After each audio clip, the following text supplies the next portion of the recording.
Hello, everyone, and welcome to the first episode of my brand new podcast. I'm Charlie Hill, and to set everything off, I'm going to go over with Daniel Wright, my accomplice, the new updates that will bring to Terraria, and I'm going to compare them to the old updates they have recently brought to Terraria and in the past. Daniel, why don't you introduce yourself? Well, thank you. First of all, thank you for having me on. Play Games got my own podcast, which we did an episode on earlier. That goes over console wars, so like whatever we think they're good or bad. DLC, so whether DLC is good for gaming or bad for gaming, whether it should be in games, and yearly games, whether that's good, bad, or should they come out yearly. Today we're going to be talking about, as I mentioned, the update, but we're going to be comparing it to the old ones and the game that came out. So, Daniel, how do you feel about 2D games? I mean, clearly the model works because Sonic was released as a 2D game, so the model clearly works. It worked back in the day. I don't know whether it still works now and whether people are still appealed to it. I personally prefer playing 3D games and all of that, but I know some people prefer playing 2D games. Terraria is known for having independent updates, and only recently, last year and this year, with the new coming update, they have done collaborations with the games. The last game they did collaboration with was Don't Starve, and the next game they're going to do a collaboration with is Dead Cells. Now, do you think it's a good choice for a game franchise to do a collaboration with another? I think it is good because it promotes both products, because then it will promote one game and then fans of the other game will be like, oh, their product's going to be in this game, so I'll go and join over to that game. I also think it's good because then it allows future work together as well. So if they decide, we can't think of anything to add, so if we just add more content from there, people are like, oh, they've already been in the game before, so we'll just put more content in there. You're right, it does allow the game to have a wider fan base than it originally had because of bringing in a new company, a new game.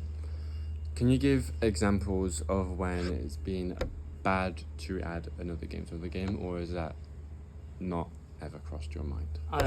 I would usually say it's good, like, for example, Fortnite, they had, like, Star Wars, Marvel, and all of that, and people will be like, oh, I've seen the Star Wars film, oh, that's in Fortnite, I'll go and get that skin, or...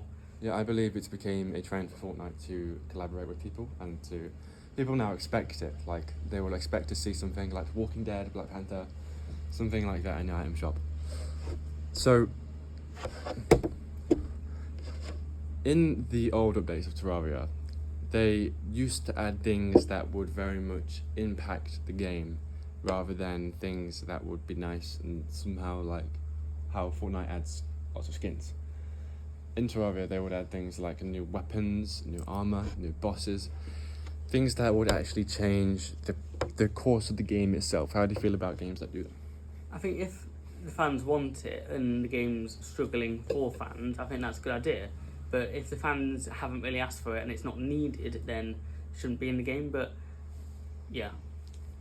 Well, I think it makes sense. I think they've done it very cleverly. They have done it in a way that doesn't make the game more difficult.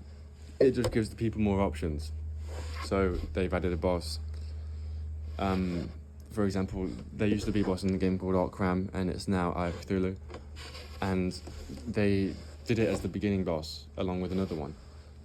There is another boss called King Slime, and killing those, or defeating those bosses, will, help you progress. So I think adding more bosses or weapons is a good thing if it's balanced, because it can put things in between places that are blank. So if there's a space between two bosses and it's too big, and then you've put a boss in between those two, you kind of give someone, something to do to move on to the next one, like more dots to connect. Can you think of any games that would have a bad impact on them if they did do a collaboration? Games that wouldn't work with collaborations? Not really, because you can kind of relate anything to anything, but I think as long as it's relevant to the game, and whether it be like a character-based game or like a sport game, if they've been in that sport, then sure, add them into the game. But I think if it's just a random person who hasn't been in it, then there's no point doing it.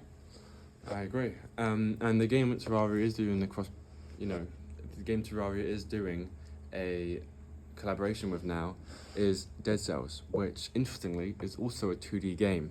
So I think they're going to find it very, very easy to do a collaboration with that, as it's the same art, the same art style, same gameplay. But they're also doing something very important to their game, which they've never done, even though the game's been out for about 8 years.